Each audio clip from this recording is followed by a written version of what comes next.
Buenas tardes, señoritas. Buenas tardes, jóvenes. Antes de comenzar, ¿se escucha bien el audio? Sí, ingeniero. Gracias. Quedamos acá. Recuerdo que les formulé la pregunta, pero no recuerdo qué pregunta era. Si alguien me recuerda la pregunta que les formulé antes de que terminemos la clase anterior.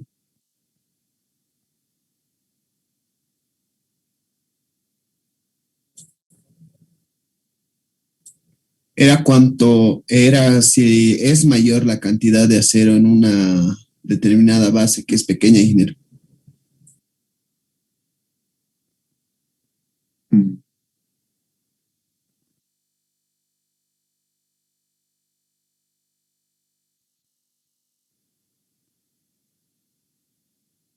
Mm. No sé si lo pregunté así, porque si lo pregunté así, ni yo me entendí la pregunta.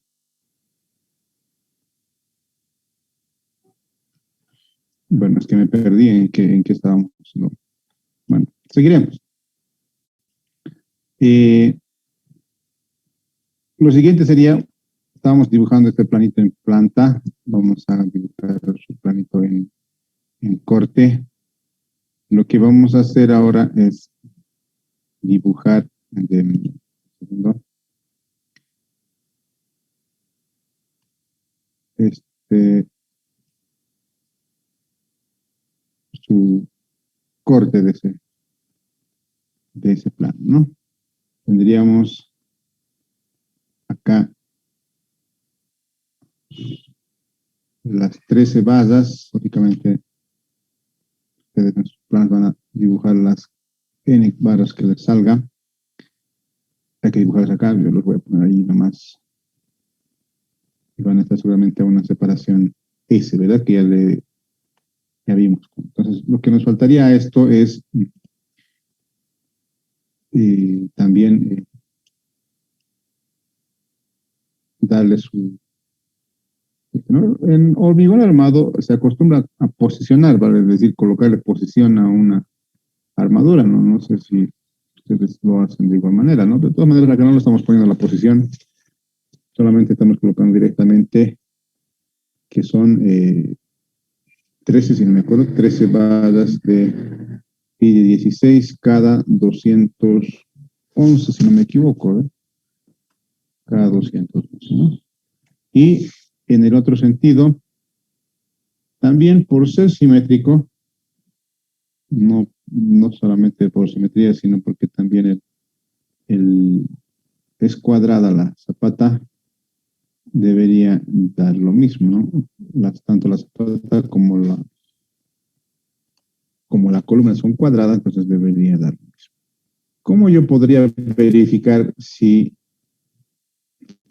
en el otro sentido me va a dar lo mismo?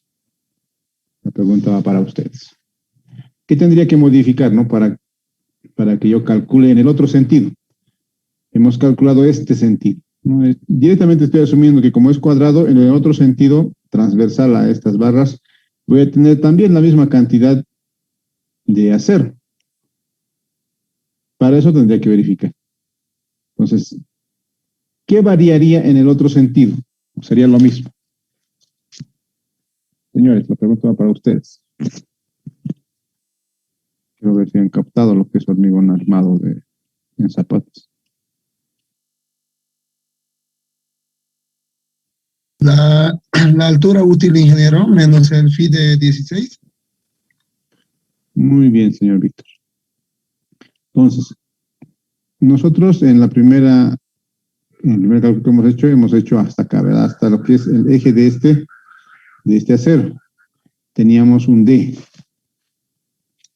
Tenemos acá un D, una altura útil, ¿no? Pero para este otro acero va a ser acá. Si bien no es mucho, porque esa separación entre este eje y este eje no va a ser nada más que phi, ¿no? Vale decir, para nuestro ejemplo, 16 milímetros. Si bien no es mucho, cuando trabajemos con el acero, con este acero, déjeme buscar el acero, con este acero, con esta cuantía calculada, vale decir, con esa cuantía hemos calculado este acero, ¿no? Cuando trabajemos con 2.472, habría que hacer la verificación. ¿Por qué? Porque podría estar en el límite, ¿no? Nuestro cero. Pero en nuestro caso no sucede eso porque estamos trabajando con el acero, perdón, este es el acero que se calcula con 0,00236, ¿no? Entonces, cuando yo trabaje con cuando este sea el mayor, y no así la cuantía mínima, entonces yo deberé verificar también el otro sentido, ¿no? Para este caso estamos trabajando con esta cuantía, que era la mínima, ¿no? El acero mínimo que debe tener. Y ese acero mínimo está superior a lo que necesitamos. Por lo tanto, tranquilamente va a poder absorber esos 16 milímetros que tenemos. ¿En qué variaría este D? No, ustedes saben que este D varía desde el principio, ¿no? Tendremos que hacer todo el cálculo nuevamente, pero ya con otra D, en el que tengamos que deducir al anterior 16 milímetros. Eso por el tema del brazo de palanca que se va a formar entre la capa de compresión y la capa de tracción, ¿no? Bien, con esto concluiríamos ya el ejercicio.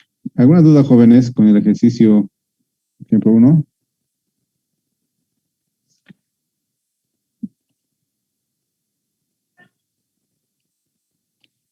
¿Alguna duda, jóvenes? Señor Brian Fernández. Señor Brian Fernández. Sí, buenas tardes. ¿Qué cortantes debo verificar en mi cálculo de zapato?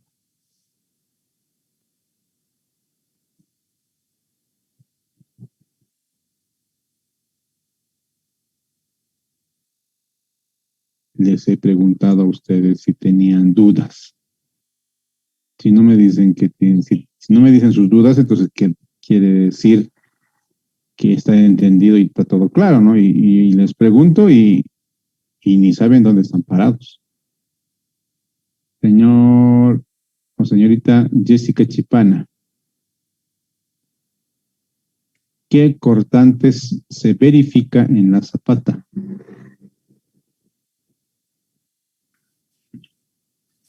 Buenas tardes, Inge. Buenas tardes.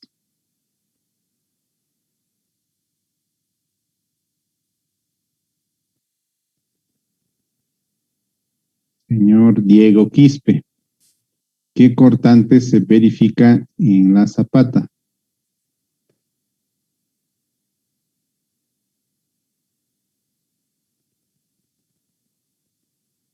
Vuelvo a preguntar, ¿está todo claro?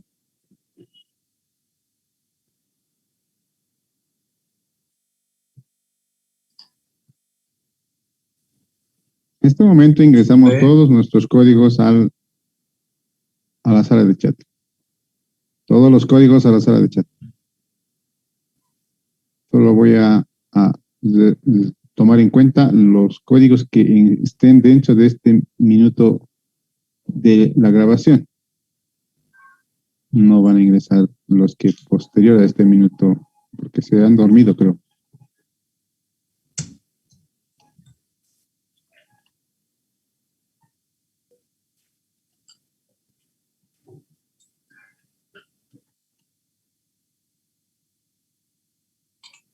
Bien, ¿alguien sabe qué cortantes hay que verificar en la zapata? La cortante unidireccional, ingeniero. Y la bidireccional más que... Muy bien. Y se ve que muchos, bueno, una parte son los que atienden y los que no atienden también se nota los que no atienden la clase, ¿no? Las cortantes que se van a verificar son cortante unidireccional y bidireccional. Ojo que existe una pequeña confusión entre esas dos cortantes. ¿Por qué? Porque les decía, ¿verdad?, que cuando hago cortante unidireccional debo verificar en los dos sentidos, ¿no? Tanto como para este y este, en el caso de que yo tenga columnas rectangulares o zapata rectangular, ¿no? Si a mí me gusta hacer rectangulares, entonces yo haré una rectangular, mi columna es rectangular, cualquiera de los dos casos. Voy a tener que hacer la verificación en el otro sentido. ¿Por qué? Vale decir que voy a tener dos cortantes unidireccionales, porque voy a tener una en el sentido vertical y otra en el sentido horizontal, ¿no? Pero eso no quiere decir que al yo hacer el cortante bidireccional, porque el cortante bidireccional es en los dos sentidos, ¿verdad? Es un envolvente que envuelve a la columna. No quiere decir que yo al hacer el bidireccional ya he verificado los dos sentidos en el unidireccional. El unidireccional considera simplemente el corte en una sola dirección en diferentes tiempos, ¿no? Primeramente en un tiempo en el que yo voy a considerar vertical y otro tiempo en el que voy a considerar horizontal. En cambio, el bidireccional va a ir a analizar el cortante o el punzonamiento que se genera en las dos direcciones a la vez, en el instante, ¿no? En el momento que yo estoy previendo la falla, en ese momento va a fallar en los dos sentidos. Esa es la diferencia entre cortante unidireccional y cortante bidireccional. Con esa aclaración, jóvenes, la hago porque ha habido una consulta en el WhatsApp y me agrada que me manden así consultas. Se nota que están estudiando, ¿no? Porque si no mandan nada de consultas es que no están estudiando. Vamos a pasar a la siguiente zapata. Dejo de compartir esta pizarra y me voy a ir a la pizarra, perdón, a la presentación del siguiente tipo de fundación.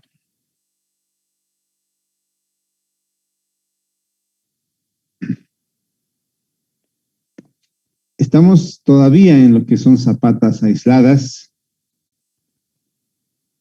Aún estamos en las concéntricas, pero ahora vamos a ingresar a lo que son a las que están sometidas a flexión uniaxial.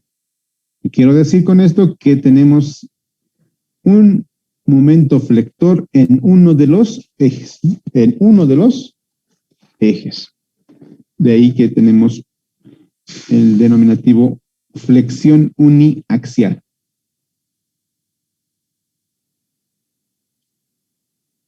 En el caso de este tipo de fundaciones, de zapatas, perdón, al existir un momento flector, ustedes entenderán que este momento flector va a tender a que mi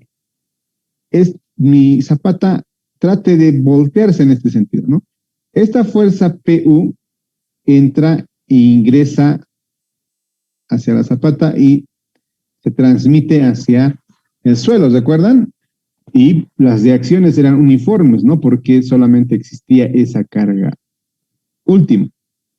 Al existir un momento último, va a intentar hacer un giro sobre este eje que les estoy poniendo. No sé si puedo escribir acá. Sobre este eje va a intentar girar. Va a intentar girar la zapata. Por lo tanto, al intentar girar por este eje, al intentar hacer este giro debido a este momento flector, este sector va a desprenderse en algo de lo que me causaba este PU, ¿no? Este PU en su momento seguramente me generaba una tensión uniforme, pero al existir este momento flector se genera esta disminución en la tensión en este lado de la zapata y me va a generar un incremento en la tensión en el lado opuesto. Lógico, ¿verdad? Al yo girar en este sentido, aquí la reacción es mucho mayor, acá la reacción es mucho menor, ¿no? Entonces, ¿qué provoca eso? De que tengamos que hacer la verificación debido a este momento flector que nos presentan. Entonces, flexión uniaxial, zapata en la que existe momento flector en uno de los ejes, les decía, ¿verdad? La tensión en el suelo no es uniforme.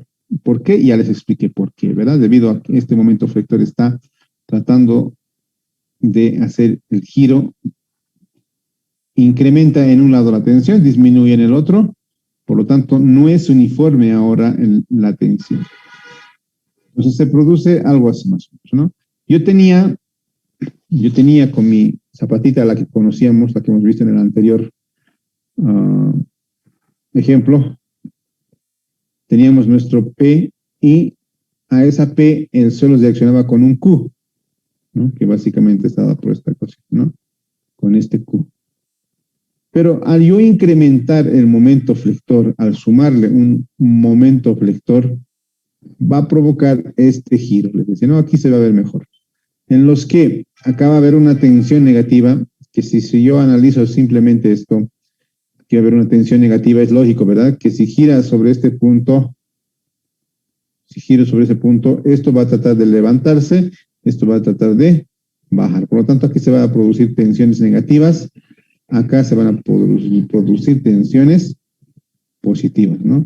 Al sumar esto, es decir, aquí teníamos una tensión positiva, le vamos a restar, por lo tanto va a disminuir la tensión. A esta misma tensión que antes era uniforme, yo en el otro sector le voy a sumar.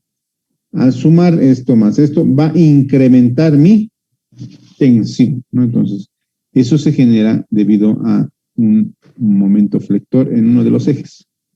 Por lo tanto, el resultado final va a ser este, ¿no? La aplicación de los dos, tanto el momento como la carga, va a generarme esta tensión, que esta tensión básicamente va a ser a la tensión menos la tensión que produce la tensión que se produce debido a P menos la tensión que se produce debido a el momento flector, ¿no? Y aquí va a pasar lo contrario, ¿no? Esto va a ser a la tensión que teníamos debido a la fuerza P más la tensión que se produce dividido al momento flector, ¿no? Entonces, este va a ser mayor. Entonces, como nosotros habíamos calculado con nuestra teoría ya sea de Terzaghi o Meyerhoff, el ancho B, o L en este caso, para nuestra gráfica, L o B, va a pasar de que esta tensión no deberá ser mayor que la tensión admisible. Vale decir que tiene que ser siempre menor a la tensión admisible, ¿no?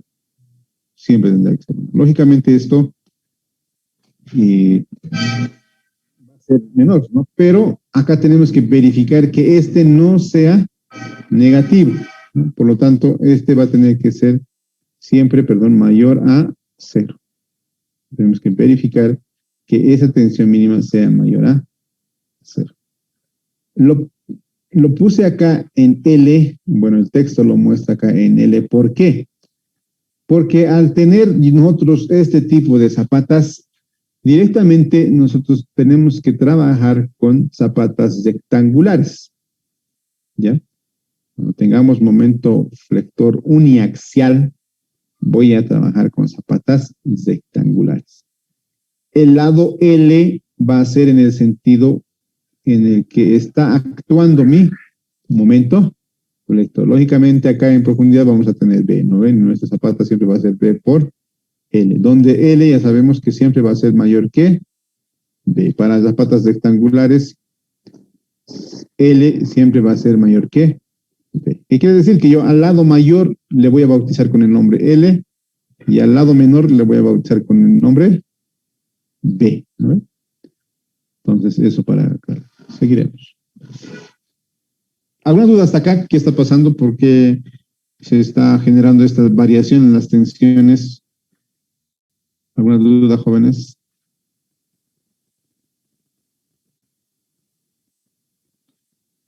Como siempre, ustedes muy inteligentes que entienden todo, pero en el examen están perdidos, ¿no? Ya, seguiremos. Entonces, al pasar esto, el tema de la variación en las tensiones, yo voy a generar el siguiente paso, ¿no? Primeramente, como siempre, como en todos los ejercicios, en todos los cálculos de zapata, siempre vamos a tener que obtener la carga P, ¿no? Tanto la de servicio como la de última, ¿no? La servicio, ustedes saben que es para el tema de diseño geotécnico y la última para diseño de estructural de la zapata. Entonces, las combinaciones de servicio, las combinaciones de carga última siempre van a ser las mismas, ¿no? El paso 1 básicamente es el mismo. Vamos a generar este paso 2, que muy aparte de haber generado el dimensionamiento de la zapata, ya sea por Terzaghi y por Meyerhoff, ya para zapatas rectangulares, en este caso no vamos a poder hacer Terzaghi, porque Terzaghi no tiene para zapatas rectangulares, ¿no? Entonces, lo tendremos que hacer por Meyerhoff, que nos permite trabajar con zapatas rectangulares. Entonces, si yo por Meyerhoff voy a calcular un B por L, también voy a tener que hacer esta verificación que adicionalmente les muestro acá. Entonces, yo voy a calcular primeramente la excentricidad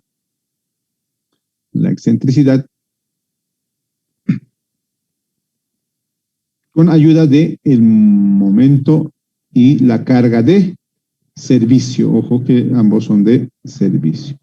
Todo lo que tiene que ver con dimensiones B y L van con servicio. Posteriormente voy a tener que determinar o verificar los anchos B y L. ¿Ya? Y verificar estas ecuaciones precisamente. Ahí tienen las ecuaciones, ¿no? Que el Q máximo, que les indicaba en la grafiquita, debe de ser siempre menor o igual a lo mucho que Q admisible. Y el Q mínimo siempre debe de ser positivo, ¿no? No podemos permitir que nuestra zapata se desprenda del suelo, ¿no? A lo mucho podría ser 0, pero no desprenderse de el suelo, ¿no? Lo que generaría ya un efecto de vuelco, ¿no? La zapata volcaría o tendería a volcar, si se diera ese caso, ¿no? Entonces, las parejas BL se determinan de modo que la relación en L y B esté comprendida entre 1,25 y 2. ¿Ya? Entonces, normalmente 2. Pero se permite relaciones LB, relaciones LB entre 1,25 y 2. Posterior a este paso, ahí tenemos las ecuaciones que son básicamente calcular el Q sub S. S va por lo que estamos trabajando en servicio, máximas y mínimas, ¿no? Ya les decía que tienen que ser menores que admisible y mayores que. Para que las expresiones anteriores se cumplan, me dice, debe pasar de que la resultante caiga en el tercio central de la base, ¿no? Al decir, el tercio central estamos hablando en los L sextos interiores de nuestra, L tercios sería, ¿no? Entre L tercios. Por lo tanto, la excentricidad que hemos calculado anteriormente siempre debe de ser menor a la longitud entre 6, ¿no? Siempre. Si no pasaría eso, se estaría cumpliendo que, o uno de estos, ¿no? O se está sobrepasando acá, o nos vamos a encontrar con tensiones negativas, ¿no? Eso me quiere decir. Entonces, si yo verifico que esto se produzca, voy a garantizar esto. O si garantizo esto, voy a garantizar esto, ¿no? Independientemente uno del otro. Eso es lo que hace diferencia en lo que son zapatas cargadas con un momento flector en uno de los ejes, ¿no? A diferencia del anterior que hicimos la semana pasada, ¿no? Esa es la gran diferencia. A partir de acá, básicamente es casi similar, a excepción de algunos detalles que también lo vamos a ir viendo, ¿no? El tema de la altura es de igual manera. De igual manera debemos de asumir la altura H tomando en cuenta los mismos criterios que aprendimos en la anterior zapata, en el que la altura útil debería ser el 150 milímetros mínimamente 50 milímetros en el recubrimiento y los otros dos, ¿no? Que tenían que ver con el tema de el concreto de nivelación, ¿no? Que no es parte de lo que es el recubrimiento. Entonces, en función a qué es H asumimos, entonces vamos a también calcular o verificar el punzonamiento o también llamado cortante bidireccional, ¿no? Se refiere a que el efecto en el que la zapata trata de fallar por una superficie piramidal. La misma consideración, solo que en este caso ya actúa también el momento flector, ¿no? Momento flector, actúa en el momento flector. De igual manera, al ser piramidal, vamos a tomar simplemente a modo de facilitar los cálculos, se toma lo que es una sección vertical, no así en diagonal. Entonces, con las mismas consideraciones anteriores, a diferencia de que en este caso yo voy a hacer de que por lo general este tipo de columnas tienen las columnas rectangulares, ¿no? Y es lógico que tengan, ¿no? Porque tenemos un momento flector en uno de los ejes, por lo tanto me genera mayor trabajo en uno de los ejes, ¿no? Por lo tanto, sí o sí tendrían que ser rectangulares esas columnas, mínimamente, ¿no? Entonces, eso hace de que yo genere mi plano de falla. Y ese plano de falla ya va a ser en este caso más, bueno, al ser rectangular también va a ser diferente el cálculo a la anterior, ¿no? Ahí va a haber una pequeña diferencia en el cálculo en comparación a la anterior zapata que vimos. Entonces, para calcular el punzonamiento, primeramente yo debo calcular las reacciones para saber yo con qué esfuerzo me va a hacer corte en acá, en este plano. Entonces yo tendré que saber esto primeramente, ¿no? Vamos a calcular entonces las reacciones del suelo, pero en este caso, últimas. Recuerden que en el anterior caso hemos calculado las de servicio, eran para verificar, ¿no ven? Las tensiones en el suelo. Pero en este caso, para hacer el cálculo de cortantes, tenemos que calcular ahora las últimas. Por lo tanto, no van a ser idénticas a las anteriores. ¿En qué hace la diferencia? En que para esta ecuación yo voy a usar la carga última, PU. En la anterior yo usaba P sub S. Entonces, con la misma idea de el anterior tipo de fundación que hemos visto, el tipo de zapata, también tenemos que encontrar el cortante actuante, ¿no? El cortante que actúa en estos tres planitos de falla. Y yo acá directamente ya lo puse en la ecuación, pero si gustan ustedes a modo de practicar, pueden encontrar esta ecuación de similar manera como lo hemos hecho en el anterior tipo de zapatas y también de similar manera como ustedes ya lo vieron en estabilidad estructural, ¿no? Como hallar un cortante, ¿no? Desde en principio ya ustedes están bien enterados de lo que es un cortante. Entonces, calculamos este valor y en este caso vamos a tener, como les dijo, una columna rectangular, por lo tanto va a haber una dirección perpendicular al momento y una dirección paralela al momento. Ojo con eso, ¿no? Aquí a veces suelen confundir en estos dos. L sub C es la dirección perpendicular al momento y la dirección paralela al momento es B sub C, como también lo indica acá en la gráfica, ¿no? Lo teníamos acá en esta gráfica, ¿no? L sub C, B sub C. L sub C es paralela al momento, P sub C transversal al momento. Y una vez calculada ese momento último, también debemos verificar el cortante, que este cortante último bidireccional sea menor a estos tres valores. Estas ecuaciones son las mismas que hemos usado. ¿Por qué? Porque cortante bidireccional es universal, ¿no? Inclusive en losas de fundación, digo, en losas de entrepiso también se calcula esto, ¿no? Cuando hacemos losas macizas o cuando hacemos losas gacetonadas en dos direcciones con viga plana, a la hora de hacer los ábacos, tenemos que hacer la verificación de cortante bidireccional. Y estas tres ecuaciones van a ser las mismas que vamos a usar, ¿no? En ese caso. Entonces, también acá vamos a usar, ¿no? Las mismas ecuaciones. Y todos los valores que hemos mencionado, tanto alfa sub S, beta, alfa, todo es de igual manera, ¿no?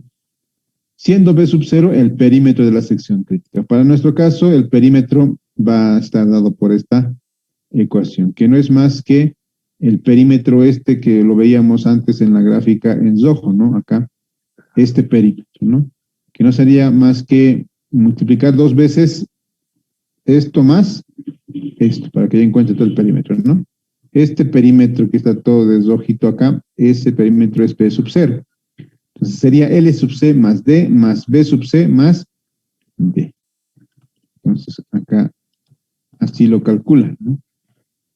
L sub C más D, B sub C más D por 2. ¿No? Ese es el perímetro de la sección crítica que se genera por cortante bidireccional.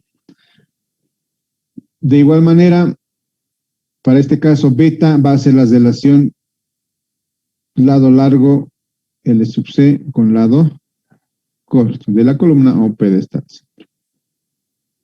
Eso en cuanto a cortante bidireccional. En cuanto a cortante unidireccional, al igual que en el anterior caso, también se debe de hacer cortante unidireccional, pero como les mencionaba en el anterior ejemplo, cuando tenemos ya los dos lados diferentes, yo tendré que hacer una verificación de cortante unidireccional en los dos sentidos. Voy a llamarle longitudinal, sentido longitudinal, al sentido en el que está paralelo a la longitud L, ¿no? Por de ahí el nombre longitudinal, ¿no?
Bien, entonces continuaremos. Como les decía, vamos a tener que verificar el cortante unidireccional, tanto en el sentido longitudinal como en el sentido transversal. Primeramente veremos el sentido longitudinal. Como en el sentido longitudinal está actuando ese momento flector, es acá donde se presenta esta variación en la tensión, ¿no? Hablábamos para tensiones de suelo, hablábamos de servicio. Ahora hablamos de últimas porque estamos haciendo el diseño estructural ya, ¿no? Entonces acá también son las tensiones máximas que se producen, pero en carga última. Entonces, ayudándonos de nuestros conocimientos también de estabilidad estructural, yo voy a poder hallar el cortante que actúa sobre este plano de falla, ¿no?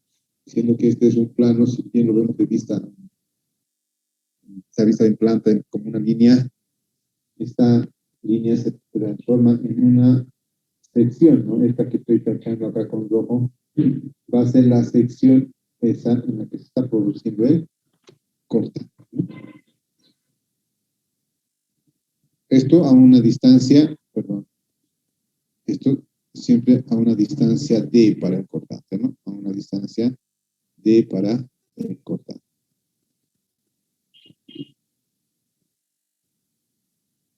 Entonces, de estos conocimientos, con ayuda de esta gráfica, vamos a poder obtener también lo que es el cortante último unidireccional que actúa en este sentido longitudinal, ¿no? Con esta ecuación. Entonces, ustedes saben que en cortante unidireccional debe de cumplir esta ecuación, ¿no? Que el cortante último sea menor a phi veces el cortante que soporta el concreto. Recuerden que esta ecuación nos da el cortante que soporta el concreto simplemente, ¿no? Sin armadura. Acá hacemos un paréntesis para acotar lo siguiente. No se han dado de cuenta o no me han preguntado nunca, ¿no? Entonces recuerden que en vigas, a la hora de diseñar una viga, cuando diseñamos a corte, hacíamos de que el parte de ese cortante lo absorba el hormigón y parte lo absorba el acero, ¿no? Poníamos estribos para que absorba ese cortante. En este caso, cuando tenemos cortantes, tanto en el ejemplo anterior como en este tipo de zapatos que lo estamos viendo ahora, el concreto es el que me va a soportar todo lo que es cortante, tanto unidireccional como bidireccional. Entonces, el concreto simplemente, no es aquí viable de que pongamos estribos a nuestras zapatas, ¿ya? Entonces, el concreto es el que va a soportar. El hecho de que no se cumpla esta ecuación querrá decir de que el concreto no está soportando ese cortante. Por lo tanto, ustedes ya saben muy bien, les dije en el anterior ejemplo, de que si no cumple al cortante, ya sea en el direccional o el bidireccional, debemos de incrementar la altura H, ¿no? Hasta encontrar un valor óptimo que cumpla económicamente también sea bastante bajo, ¿no? En función a el requerimiento técnico, ¿no? Entonces, eso, ¿no? Verificamos en el sentido longitudinal y en el sentido también transversal. El sentido transversal, en este caso, se va a dar en esta línea, que en este caso en la vista en planta es una línea, pero para nuestra vista en corte va a ser el plano sobre el que está fallando a corte, ¿no? Y para este caso, como en este sentido era en el sentido en el que variaba, vamos a tener que hallar este QD, ¿no? Que es una especie de intermedio entre lo que era el Q último mínimo y el máximo intermedio. Entonces, con ayuda de algo de geometría y nuestros conocimientos de estabilidad estructural, vamos a poder encontrar estas ecuaciones, ¿no? Ahí tenemos el QUT, que eso se calcula por geometría, es de la serie de triángulos simplemente, y el cortante último unidireccional, que también en función al mismo criterio que hemos visto en el anterior ejemplo, o en el anterior tipo de fundaciones, vamos a también a calcular esta ecuación. ¿No? Esta ecuación no es necesario que se la sepan de memoria, sino que esta ecuación va a salir de sus conocimientos de lo que es estabilidad estructural y de cómo actúa el cortante, ¿no? Entonces, fácilmente van a poder calcular. Tampoco me parece necesario el tema de que sepan que lo pongan en un formulario, ¿no? Porque lo pueden tranquilamente calcular ustedes en función a su conocimiento de estabilidad estructural. Lo que sí, la ecuación que también debe cumplir tanto en el longitudinal como en transversal es esta, ¿no? Que el cortante absorba todo ese cortante último que se está generando en esta dirección transversal. Entonces, una vez que ya se cumplan estos dos cortantes, ya vamos a tener un H. Con esa H, posteriormente ya yo voy a poder hacer el diseño, análisis en cuanto a momento flector. Hacemos el diseño en cuanto al momento flector, me indica de que yo analice el momento flector que se va a producir debido a la reacción del suelo. Ojo, no al momento flector que viene de la columna. Ya hay mucha equivocación ahí. Algunos errores en el año pasado y en algunos años es de que como tenía que ver con un momento último, absorbían directamente, yo les pedía calcular el momento último y directamente me colocaban en el momento último que viene de la columna, ¿no? Pero en este caso, tanto en este caso como en el anterior, ¿visto? Este momento último se produce debido a la reacción sobre nuestra zapata, ¿no? Ya les mostré inclusive un gráfico, ¿no? Es una especie de volado en el que se analiza el tema del momento. Entonces, este es las ecuaciones para encontrar el momento último que también salen del análisis de estabilidad estructural, del momento flector que se produce precisamente en esta sección crítica, ¿no? En esta sección crítica se produce un momento, voy a colocar acá, un momento último que va a ser diferente al que viene de allá, que viene de la columna, ¿no? Estamos calculando el momento último en la sección crítica. Entonces, que para el caso de momentos, en la sección crítica, ya recordaremos hasta el anterior, es precisamente justo al lado de la columna, ¿no? Al ras de la columna es la sección crítica para momentos flectores. No es igual que los cortantes que son a D de nuestro, un valor D de nuestra sección de columna. Entonces, tenemos los diferentes valores, esto se habla de la geometría, esto también de la geometría, esto del análisis de estabilidad. Vamos a tener que cumplir siempre esta ecuación, ¿no? Para todos los casos siempre se tiene que cumplir esta ecuación. Que el momento último sea menor a phi veces el momento nominal, donde phi se calcula de la misma forma, se absorbe de la misma forma. Les decía que para zapatas phi siempre es 0,9, siempre estamos en ese rango, en el que quiero que trabaje un rango elástico. Y debe de cumplir esta ecuación. El momento nominal, ¿cómo lo calculamos? Con esta ecuación. ¿Dónde está la cuantía que me va a requerir para yo absorber ese momento último? Recuerden que el momento último es absorbido por el tema de netamente el acero. El hormigón no va a resistir a ese momento último, ¿no? ¿Por qué? Porque el hormigón no resiste a esfuerzos de tracción. Bueno, si bien resiste, es tan pequeño que nosotros consideramos poco, ¿no?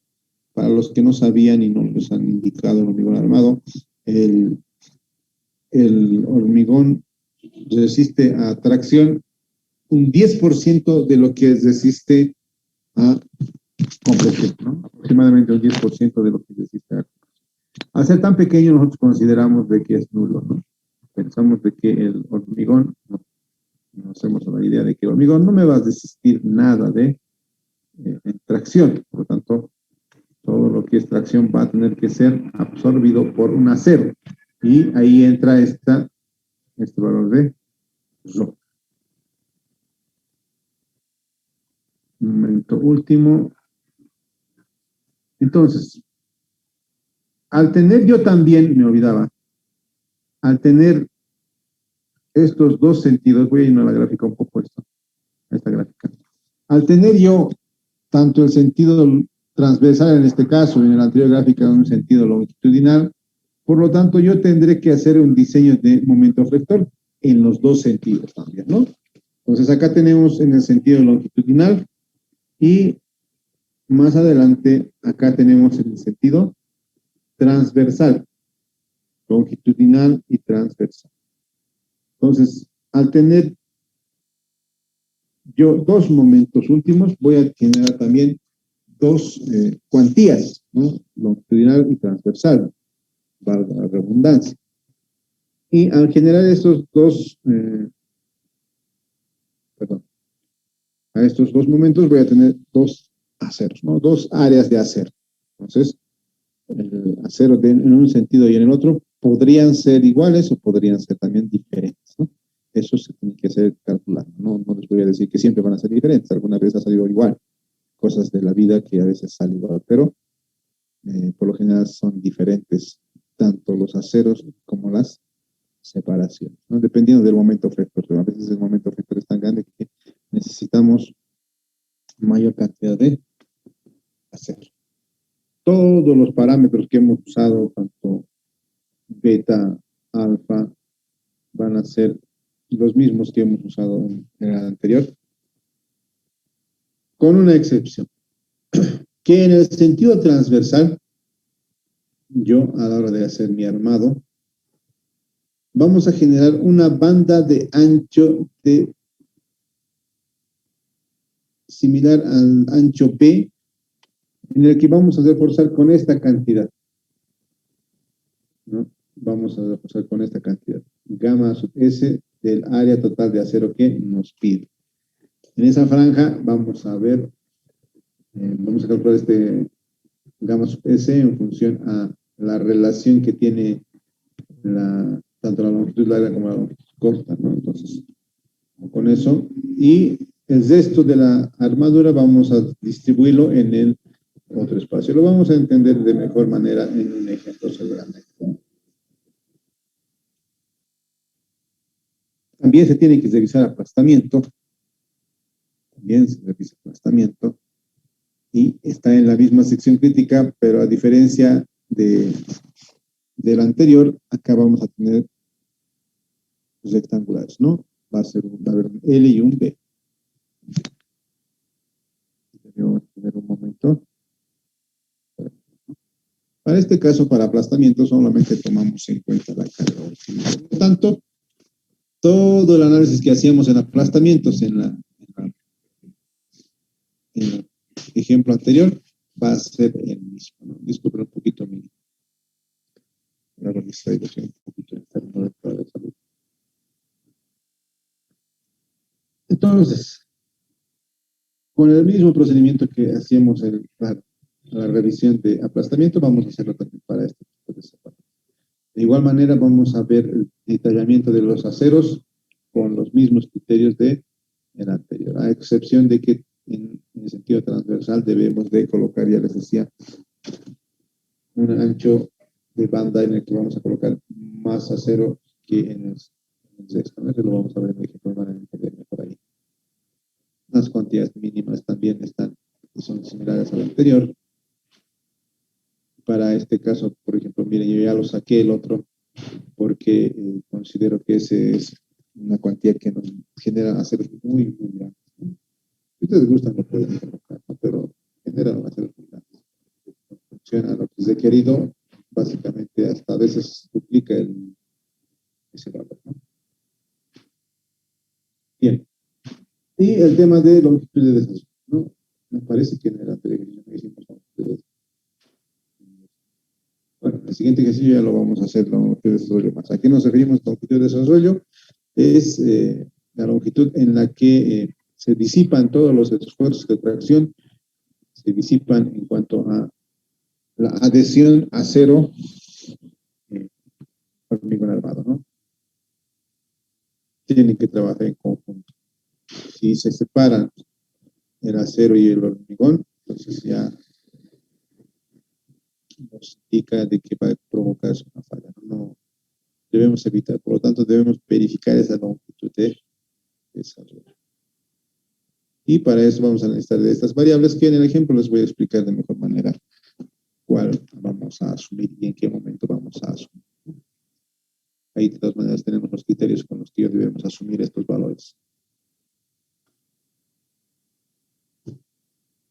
Eso sería en cuanto a el diseño de zapatas con carga axial. Momento flector en uno de los tres, ¿no? Algunas de los jóvenes acá se generó alguna duda en la exposición de hoy.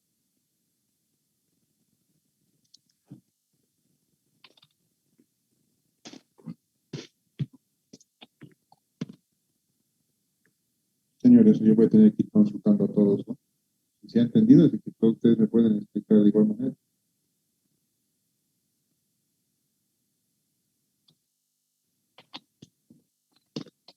Nada, señores, ¿no hay dudas? ¿Todo está claro? Muy bien. Vamos a hacer una evaluación rápida.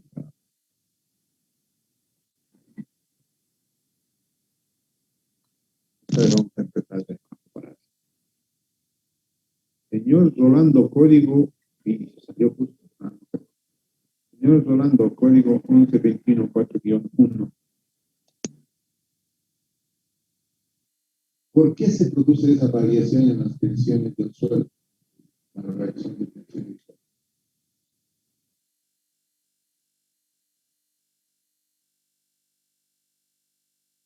Señor Rolando está acá en aula.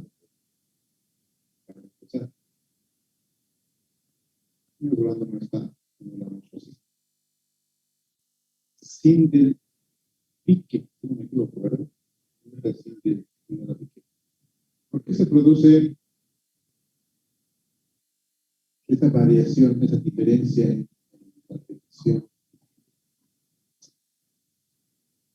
¿O qué? ¿Debido a qué se produce? Ingeniero, perdón, no le escucho entrecortado. Pues internet.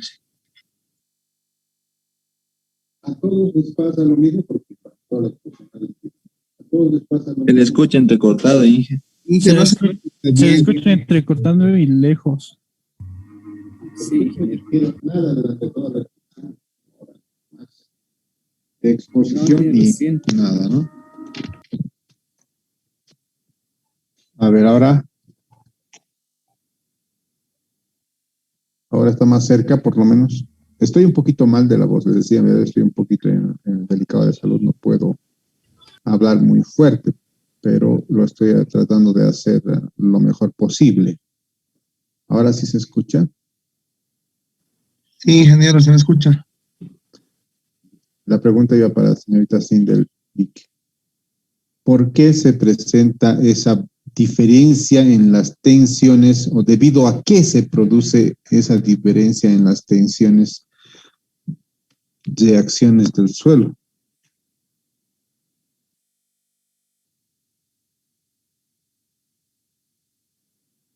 Y me decían que se les escuchaba todo, no digo que se les me han entendido, les pregunto, ¿todo está claro? Nadie dice nada. Señor Víctor Agustín Orellana, ¿debido a qué se produce la variación en las tensiones en el sentido longitudinal? Lo voy a poner en pantalla para que me entiendan. Mejor la pregunta.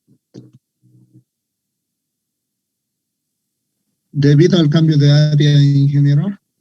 No. ¿Debido a qué se produce esta diferencia en la tensión? Porque para la anterior zapata que hemos hecho, las tensiones eran uniformes. En este caso no son uniformes. Señor Mike Zavala.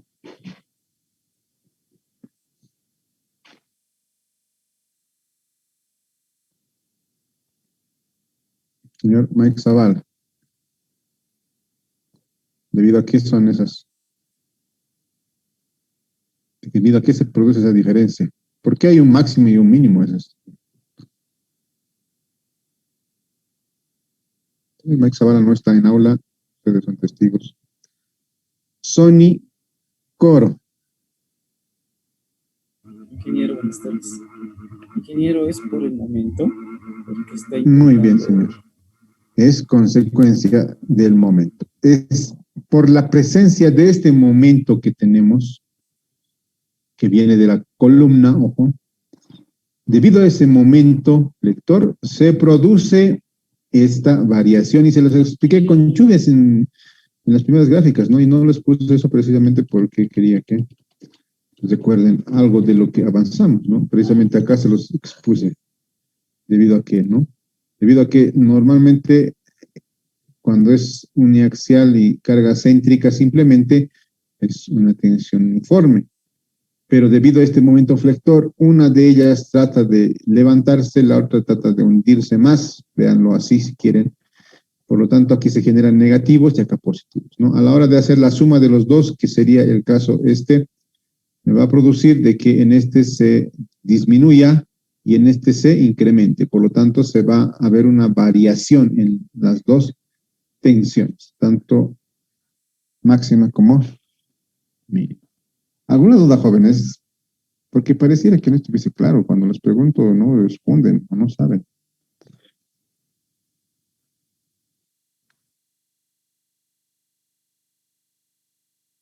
¿Alguna duda, jóvenes? Bien, jóvenes. Lo voy a dar como que entendido. Algo que y les voy a avisar desde ahora. Todo lo que les estoy indicando que ustedes deben de saber deducir no va a entrar en las fórmulas. Vale decir que yo les voy a asignar las fórmulas que tienen que ver con hormigón armado y que tienen que ver con diseño de fundaciones. Todas las fórmulas que tienen que ver con estabilidad estructural, con otras materias, con mecánica de suelos, con todo lo que tenga que ver con materias ya avanzadas, no va a haber un formulario. Por lo tanto, yo voy a generar el formulario. Yo les voy a dar el formulario que deben de llevar. ¿Ya? Así que les estoy mencionando, ¿no? Esto se calcula así por estabilidad, entonces ustedes lo tienen que hacer así por estabilidad, ¿no? O memorizarse la fórmula, ¿no? O, que es más sencillo, deducir la fórmula a partir de estabilidad estructural. Y lo hicimos en la primera ejemplo, ¿no? En este nos vamos a pasar de volada porque el procedimiento es similar, lo único que cambian es las dimensiones, ¿no? Desde ya están avisados, jóvenes. Bien, entonces dejamos de presentar esto, nos vamos a ir, no creo que alcancemos a resolver un ejercicio y estoy medio mal, medio enfermito, por lo tanto me va a costar explicarles de una manera óptima. Como es un ejemplo, tiene que estar bien explicado. Entonces vamos a terminar acá la clase, nos vamos a ver el día de mañana. Espero recuperarme hasta mañana, espero estar mejor y pueda explicar el ejercicio de una manera correcta. Vayan generando sus dudas, jóvenes, que si no estudian no van a generar dudas. Y el hecho de que les pregunte y les vuelva a preguntar si tienen dudas y no me contesten nada, me indica de que no están estudiando. Y ya saben lo que pasa cuando estudian, ¿no? El examen les va mal, ¿no? Desde ya en el anterior examen les ha ido mal al 90% de ustedes, ¿no? No estudien. Estudien, jóvenes. Hasta el día de mañana.